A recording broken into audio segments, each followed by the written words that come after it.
Welcome to Stitchery Stories, where textile artists share their life in fabric and thread, inspiration, techniques, disasters and delights. And I'm Susan Weeks, enthusiastic embroiderer and textile art dabbler who also loves podcasting. So take a break and enjoy our light-hearted chat, and please share with your friends so they can enjoy it too. Hello and welcome today to our lovely guest, Laura Edgar. Hi Laura. Hello Sue. It's lovely to speak to you today. And Laura is somebody I've followed for quite a while actually, and I have to say I really like your seaside scapes because I live in Hornsey and look at the sea as well, so there's always something to look at with the sea, isn't there? There is, definitely, yes. Ever changing. It's ever changing. So I've got Laura's bio here for you all. I am a part-time textile artist and tutor who lives in Whitley Bay on the northeast coastline. So that's near Newcastle upon Tyne, if anybody doesn't know. I was born and bred in Newcastle and I've moved to the coast. Moved out to the coast, yes. It's nice, is there? I hold regular workshops across the UK and also internationally. And in 2016, I tutored for Fibre Arts Australia. I work in the mediums of textiles and mixed media, exploring an eclectic mix of vintage textiles, recycled clothing, paint, ephemera, I don't have to say that. Anyway, you know what I'm on about. Hand and machine embroidery to create original artworks, prints, handcrafted fashion accessories and cards. I find inspiration in nature and all things vintage, collecting beachcombing and flea market treasures, intrigued by the emotive power of nature and our sense of place within the natural environment and our nostalgic associations with nature, as well as treasured fabrics and the traces of their history. I attempt to capture these notions and impressions in my work. I explore changing textures and fluidity when various forms of manipulation are applied to fabrics such as paint, heat and embroidery techniques. This experimental approach is an important element of my process. I am passionate about promoting textiles as an art medium. Whatever medium an artist chooses to express oneself in is not questionable. I describe my process as painting and drawing with textiles and thread. Finished pieces can be semi-abstract or representational in form and in various formats such as wall hangings, framed works or box canvases. So there we are, that's Laura. And the best place to find out more about Laura is from her website, which is lauraedgar.co.uk, and her links there are on there for her Facebook page and her Instagram and her Pinterest and her Twitter, so you can go and find her on there. Right, Laura, crikey, so I think I probably said a couple of words wrong there, especially the ephemera one. I still don't know. I need to look that up, don't I, really? Try hard with that. Right, so apologies for getting that wrong. So before we get started with your stitchery story today, Laura, would you like to share with us what you're working on at the moment and what's got you excited? Well, at the moment, Sue, I'm having a bit of I've just completed a rather large commission, which was a joy to do. And then I've spent a lot of time redesigning my website and trying to get my Etsy shop up and running, because I've had an Etsy shop for about at least 7 years or something. Right. And I've really been open for more than 2 months or something. So getting all of that side of things. So now I'm at a point where actually I've also done a batch of work for galleries. And I'm at the point now where I've got time to just do some experimenting. Right. So I'm working at the moment on just some little mini seascapes, little textures, but also I've always been interested in the back of my work. So I'm going to try some reverse stitching. So we'll see how that goes. Right. Yeah, to get that kind of really spontaneous, abstract texture and pattern. So I always quite like the back of my work rather than the front. Rather than the front. Yes. So I'm gonna practice that. Give that a little bit of a go. Right. Definitely. And so that means you're not going to look at the front and you're going to stitch from the back. Well, yes, it's how to do it, you know. That's what I'm finding quite exciting, to be honest, because I don't know. I still need some kind of form in it, but yeah, I'm just gonna mess around with using it as a technique. It's just something different that I've wanted to try for a long time, and it's just good that I'm at a point now where I can get back to basics, if you like, and get back in the sketchbook, just paint up some fabrics, some papers, just mess about really, because that's the part that I enjoy. Not doing the website, not not necessarily doing work to order and things like that. Yeah. It's that sort of spontaneous, creative bit of it. That brilliant. Yeah. So it's time to play then. Yes, basically, yeah. Super. And I was going to say, I spotted on Instagram you've been sharing your images. So yes, I saw those small little images that you're doing. And also, I do have to say, I absolutely loved was it a seascape you're doing for the commission? I did 2 large. That's it, 2 large ones. I love 1 meter square, yeah. And it was great because the brief was so open, and it was, they didn't particularly want them behind glass, which was massive bonus. Yeah. And the lady she's actually a quilter, so she's into textiles and textile art. And it was just like, well, we love Northumberland. They had Northumberland roots, and they just wanted very loosely 2 images that sort of represented, and when you looked at them, you felt, Northumberland coastline in them. And so it was great doing that, and just having that free reign. I take them throughout the whole process. I send them emails of sketches, and this is what I've collected colour-wise and fabrics, and it was just wonderful to do. It was very therapeutic actually doing those, and they've just recently collected them, so they were very pleased, so that was nice. Brilliant. Well, I have to say, I did really like those, and I thought they did actually capture the coastline and the sea and all the rest of it. Yeah, they were really, really eye-catching, those, Laura, so well done. So then, Laura, how did you first get interested in embroidery and textile art, and who taught you, and what did you do? Well, I started getting interested in textiles at a very young age at school. I did have knitting and crocheting with my grandmas. Yes. And then, but my mum was always very encouraging to be creative just generally. So I was always painting, drawing. But textiles, I remember going to Jumble Sales when I was young with my mum. Yes. And I was always, I say this in all my talks, but it's a true story. I used to be attracted to like the astrakhan coats and any kind of beadwork and embroidery on clothes. And of course, then you used to just get mountains of stuff for pennies. They were great. Yes, I know you did. It's great, wasn't it? I've still got a couple of bits that were bought. Some crochet gloves and a little beaded evening bag. Yeah. And really, at school, I was very fortunate that I had, even at GCSE level, an art teacher who was very encouraging across all the different sort of media. And I remember saying, I'd like to use some wool. And I created a picture out of wool, like a collage. Yeah. And just really, I think, having that encouragement at that young age from family, and then also having that teacher who, just said, go for it. Just, that's what you want to use, go for it. So, and then even from GCSE level, I knew I wanted to do art A level. Yeah. And I knew I wanted to do something with textiles.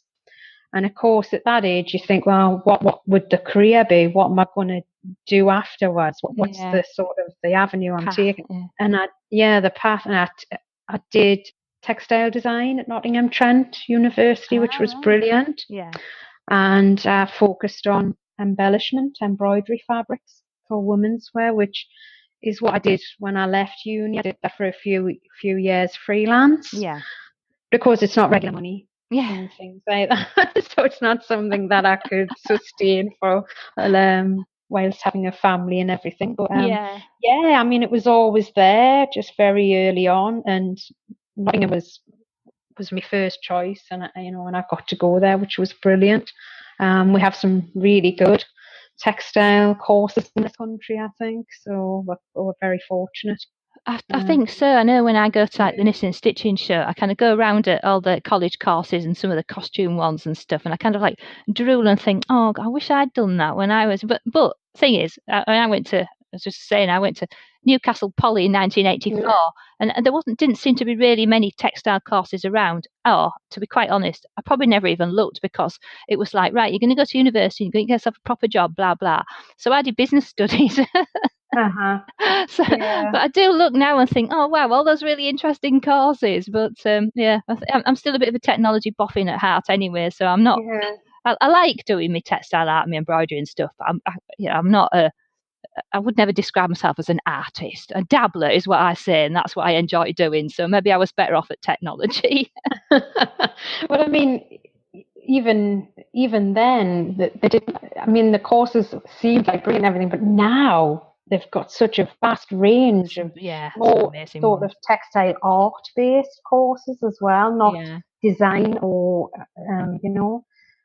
which is brilliant. I'd love to go back and do something else. I would absolutely love it. Yes. Definitely, yeah. But yeah, I mean that was the way I got into it. It was just always there. So after that, going through the course and doing other stuff, then what would you say, Laura, has been your major inspirations over the years and currently? Well, my parents were definitely an inspiration. In terms of textile art, I've always been a massive fan of Cass Holmes, who I just say is the complete guru of textile art. Have you listened to her episode? Yeah, she was an early guest of mine, was Cass, actually. So yeah, she's brilliant.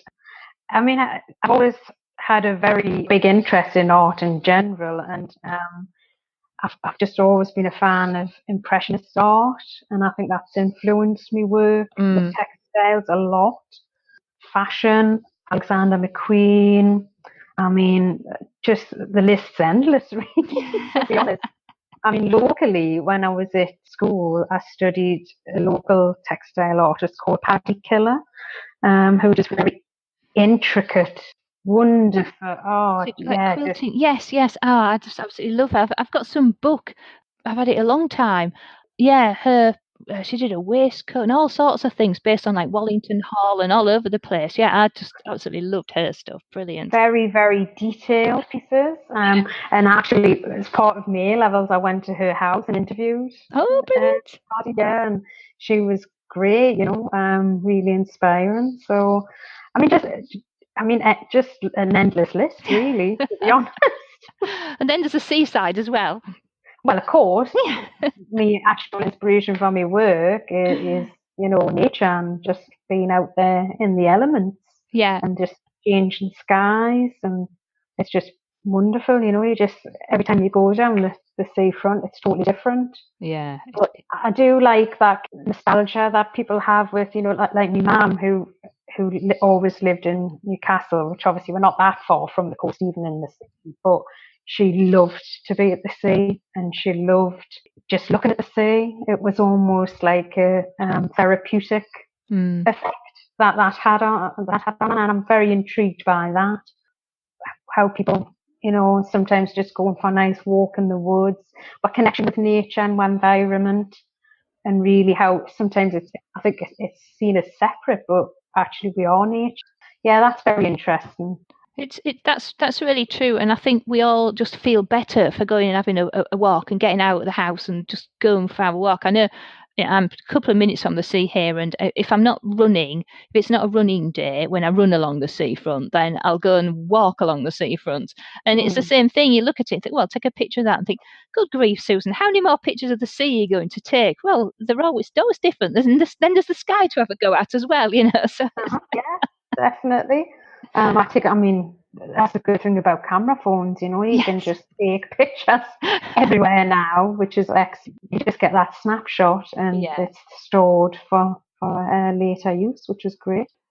What about your favourite techniques? Because I've noticed when you're capturing the sea in textiles is incredibly difficult, and you do it beautifully. And then when you look, there's like bits of old lace and things in there, and I'm fascinated how you build it all together with the fabric. It's more the fabric speaks, isn't it, than stitching on top sort of things. Yeah, I think my work a lot is based on the manipulation of the fabric. Yes.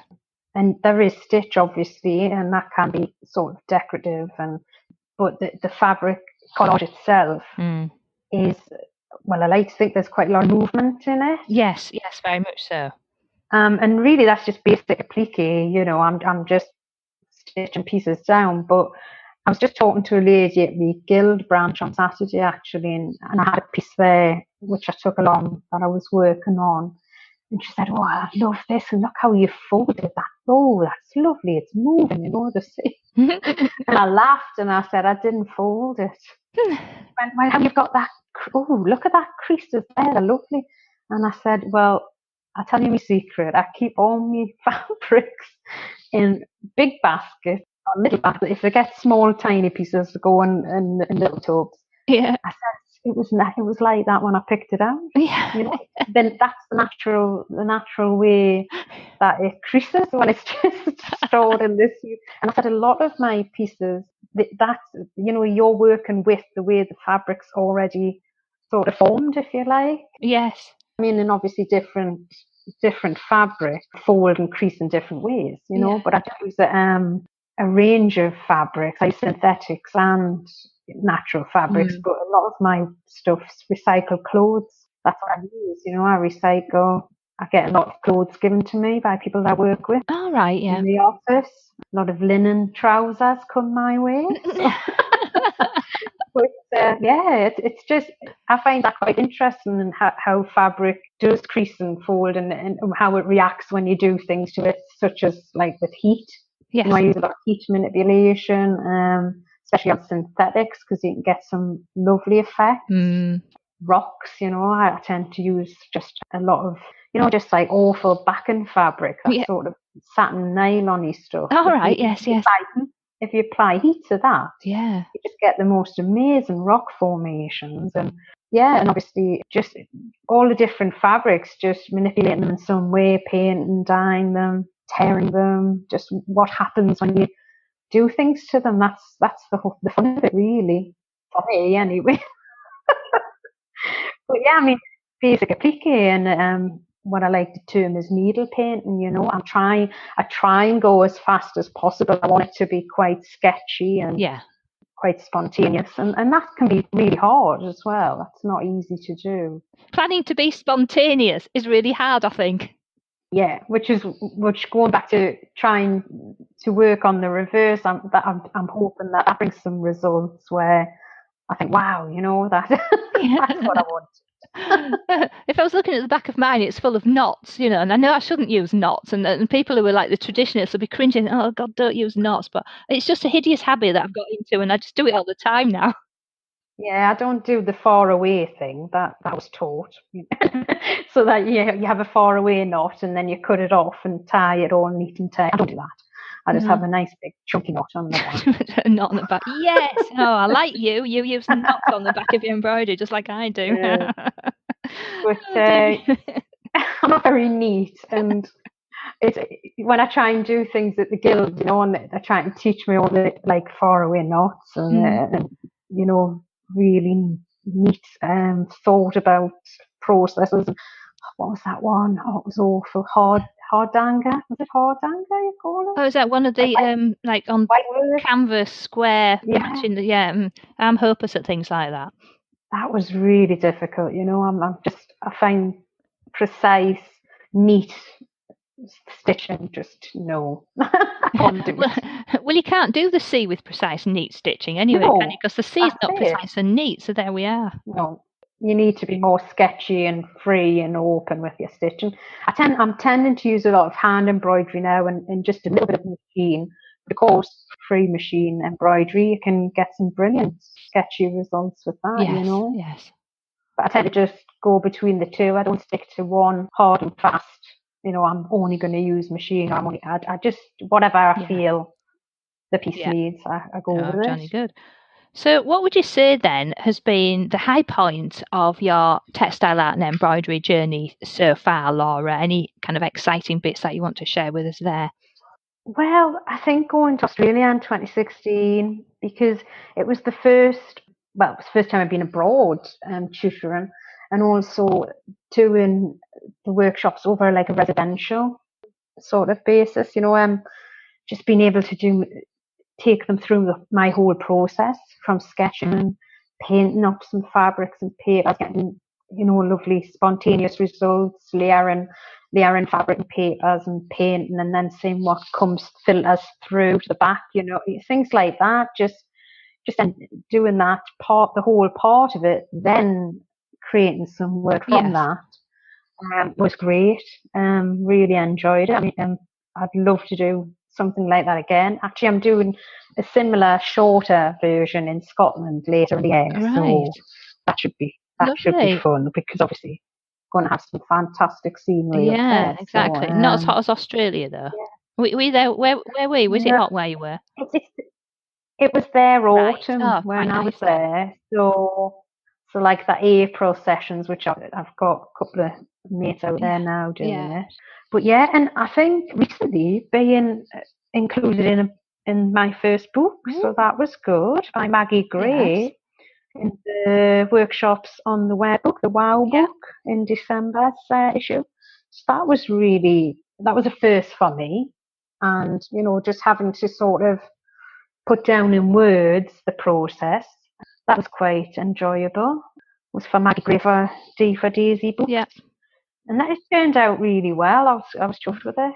But I suppose that's it really.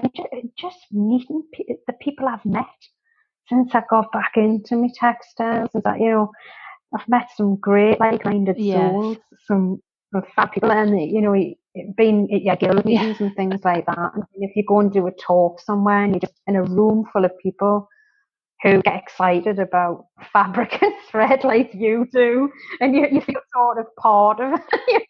A little bit normal when you instead of all your friends looking at you and tutting and thinking, "Oh, what are you doing now?" Is that it? Oh, what's it supposed to be? No, don't say that. I get that from your kids, to be honest. Mum, what is that? What is it? The sea, is it? Oh dear. And doing commissions as well. That's fab. Somebody wants to pay you to make a piece of work to hang on their wall. Well, that's very nice feeling. That must feel wonderful doing that. I'm sure the lady was very pleased with her seascapes anyway. So, do you have then, from highlights? Do you have any stories of when something possibly didn't go quite as planned and was maybe even a bit of a disaster? And importantly, what did you learn from that experience, Laura? I guess that's where the playing comes in there, doesn't it? Yeah, actually, to be honest, everything I sort of experiment with, it comes in useful at some point. I don't throw any of it away, but everything I do where I'm trying to do something like at my guild meetings, where I try something like white work and things like that, they're always an awful disaster, and I never continue them. I just go away, because I just can't, like I said earlier, I just can't do anything too precise. I don't know. I'm trying to think. I have got a large pile of unfinished work, which some of them, if I look through them, I think, oh, that's awful, that's a disaster. But they still stay there. That I don't sort of bin them, because I might chop them up and use them. Yes, and that's else. Quite a few artists have said the same thing.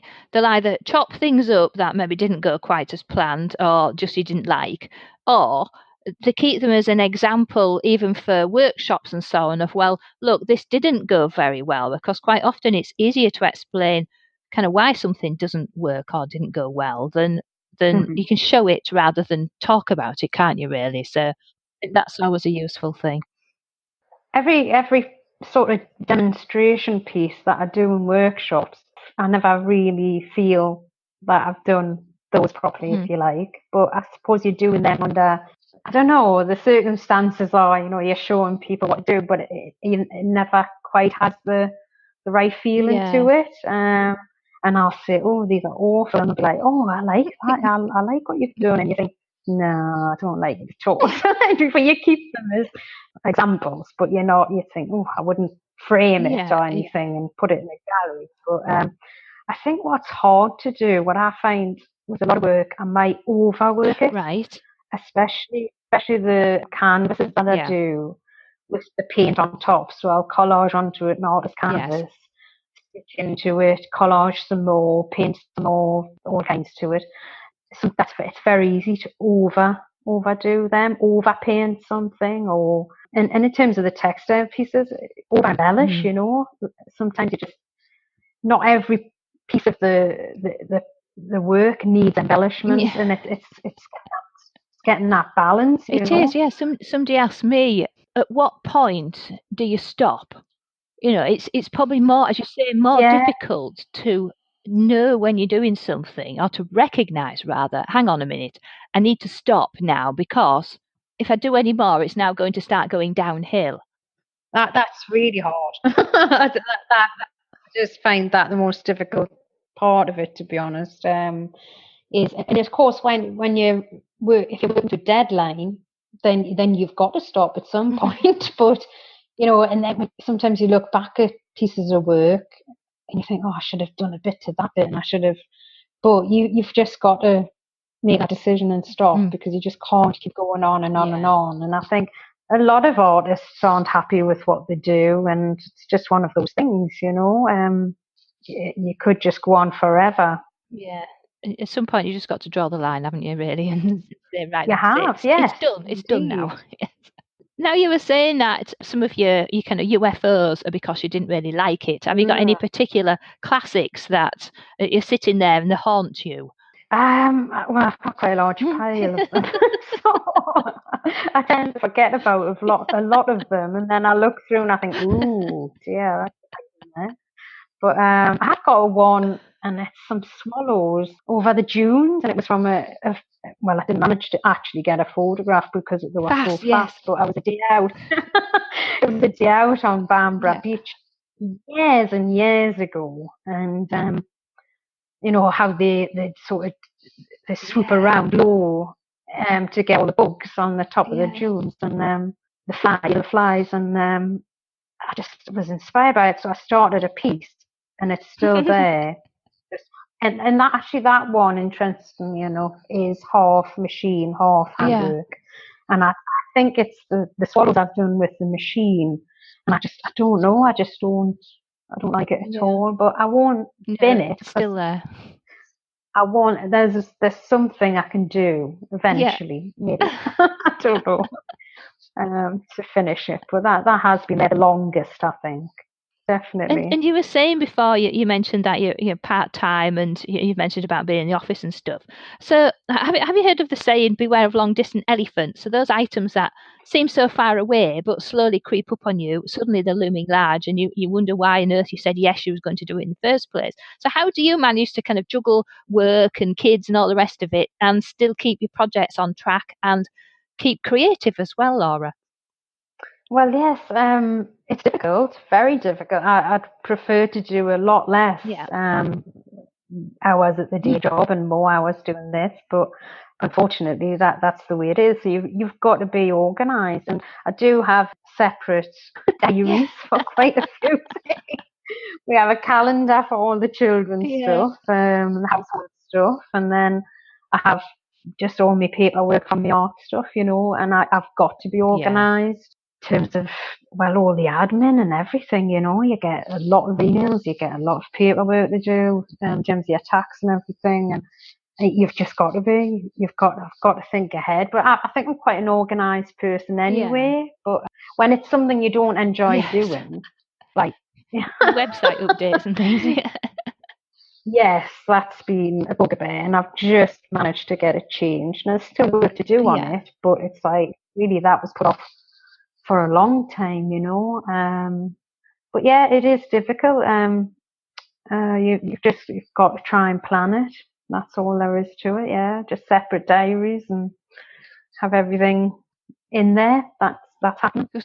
Especially workshops. That's a pain, because sometimes they're over a year in advance.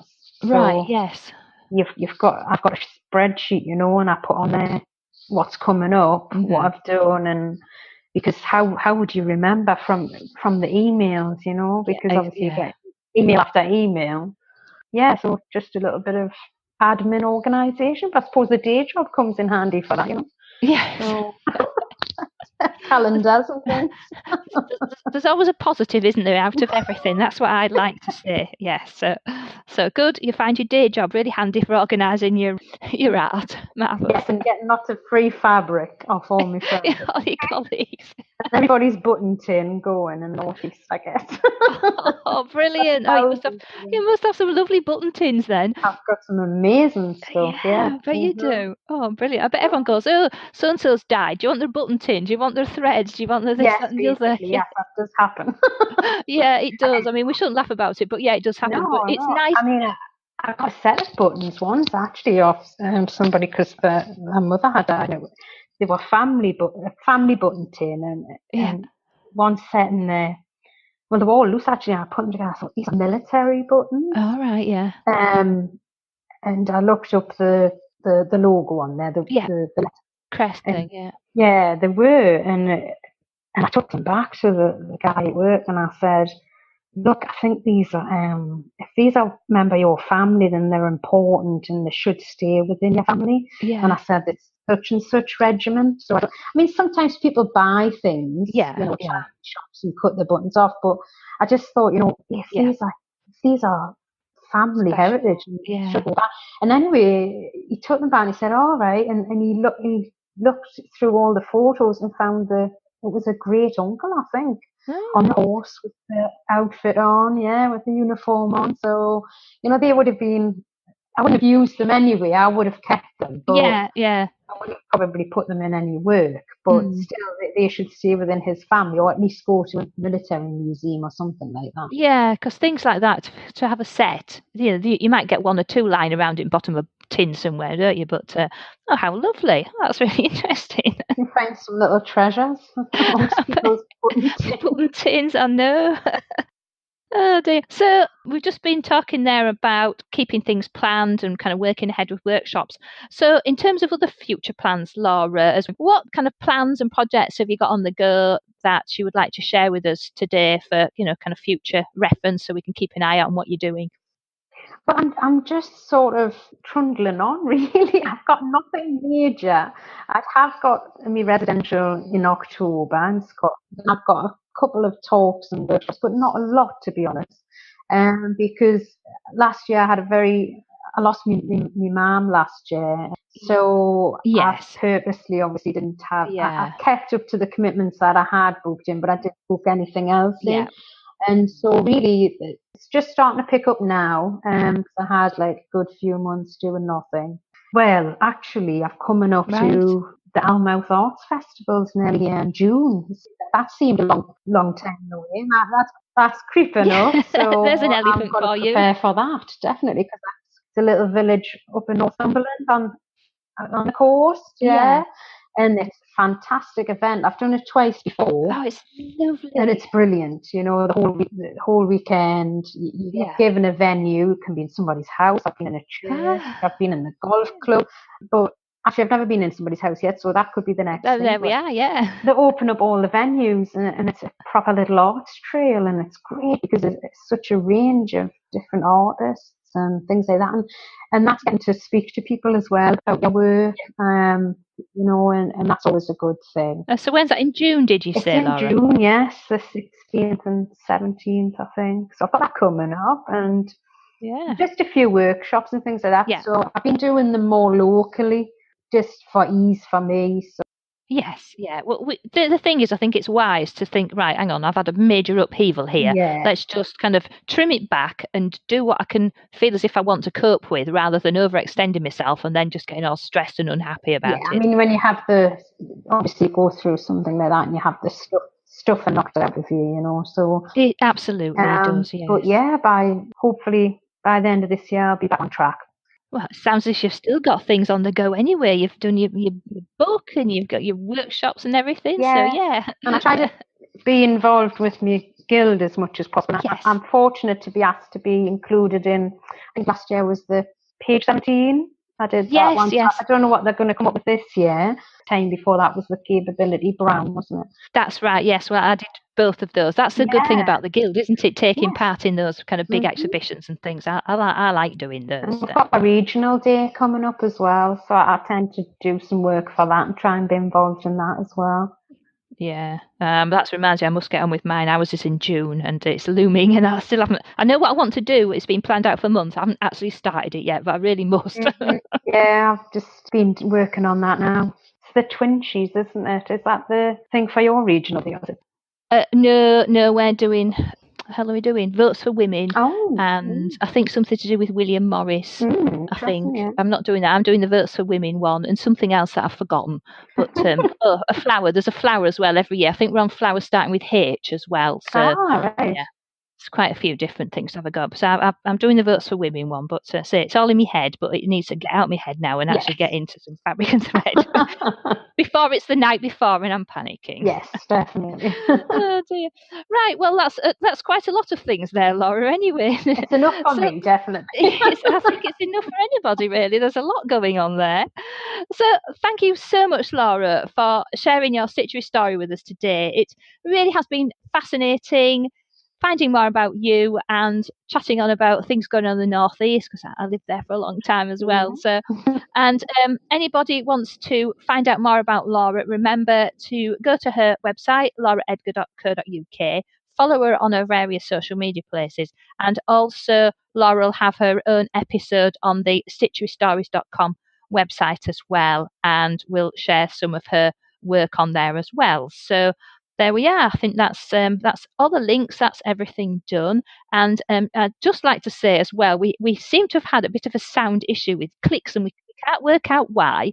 So if it's been a bit clicky, then sorry, and I'll try and edit out as much as I can. But just bear with us all. If it is a bit clicky, it's just one of those random days when the things conspired against us. But at least we've had a chat, and I think we should have heard enough, and hopefully it hasn't distracted from everybody too much. So right, there we are. That's us, I think. Laura, thank you so much. It's been lovely speaking to you. Thanks for asking me to do it. Thanks. It's been fab. Cheers, Laura. Thank you. Bye. Bye. If you liked this episode and want to hear more, then please join the Stitchery Stories fan club so you can get an email when a new episode is released. It's a quick and easy way of listening and of keeping up with any news and offers from our lovely guests. Please visit stitcherystories.com to join the fan club. Of course, if you have iTunes, then subscribe there to automatically get new episodes, and why not leave us a review and rating whilst you are there. So that is the end of our Stitchery story for today. So keep stitching, keep smiling, and keep creating your very own Stitchery stories.